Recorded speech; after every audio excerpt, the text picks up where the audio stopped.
coming. Gosh, I wasn't expecting quite so many people. I once went to a Vietnamese book launch, actually, and the author locked us into a small room for about 3 hours and told us stories. And the only way you could get out through the locked door was by buying a copy of the book from his wife. So I'm going to ask time to close the door. And you can set your watches. We've got a long night ahead of us. Now, I just love the fact that this is in a church. I really wanted to put together a pew sheet and have some hymns, but they wouldn't let me. But I am taking a collection at the end.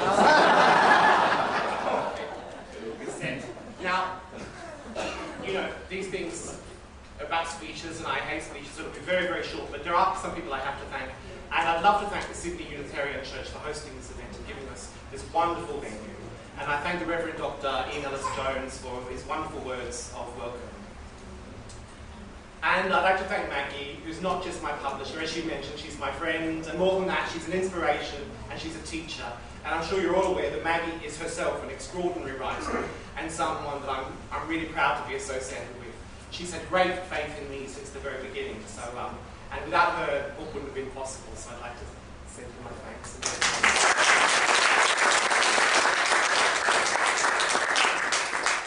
The book's published by Alan Unwin, who had the good sense to employ Maggie, and Alan Unwin is Australia's largest independent book publisher.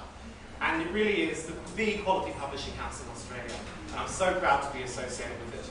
And it's not just because they publish my book, but I'm going to tell you that they really are sort of keeping their head up in a fine tradition of quality publishing. So it's just terrific to be associated with that particular house. Now there are a couple of people in the audience tonight who are acknowledged in the book for very special reasons. There's Michael Dash and Justine Lee, who are sitting over there. Way, way back in 1996, when I travelled to Vietnam with quite a mad Buddhist monk, who they know very well as well. And I was kind of trapped constantly in situations, and all I could do was send postcards to them. And when I got home to Australia, Michael and Justine said to me, you know, these postcards should be in a book, so here you are, guys. And Jan Cornwall is here.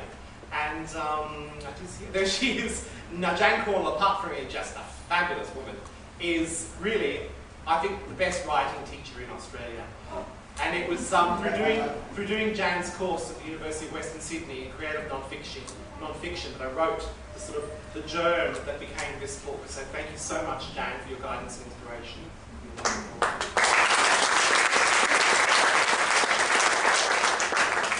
So my family are all here, and if any of you have heard any various interviews I've done this week, I've talked about my family surprisingly a lot, and my blood family and my adopted family are all here tonight, so I'm really proud to have them all because they are my constant inspiration, and they have incredible faith in me when I don't necessarily always have it myself.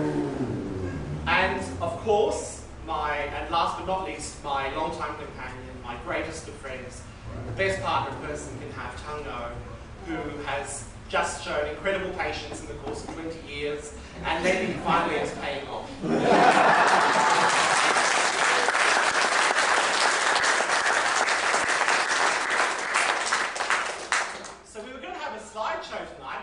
You know how technology is, it just isn't going to happen.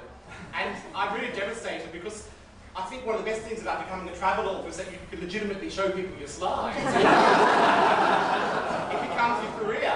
And I'm one of those strange people, ever since I could remember, I always loved slides. My auntie came back from New Zealand, I remember when I was like 7, and she had the slides and no one wanted to watch them, and I'd beg her to put them on again and again.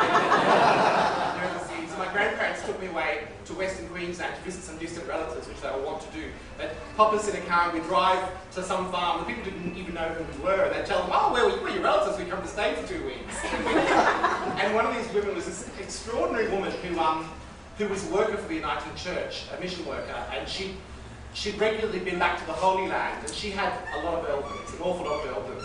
And people would say, whatever you do, don't let her bring out the holiday elephants in the Holy Land. And when I met her, I said, can I see your holiday elephants?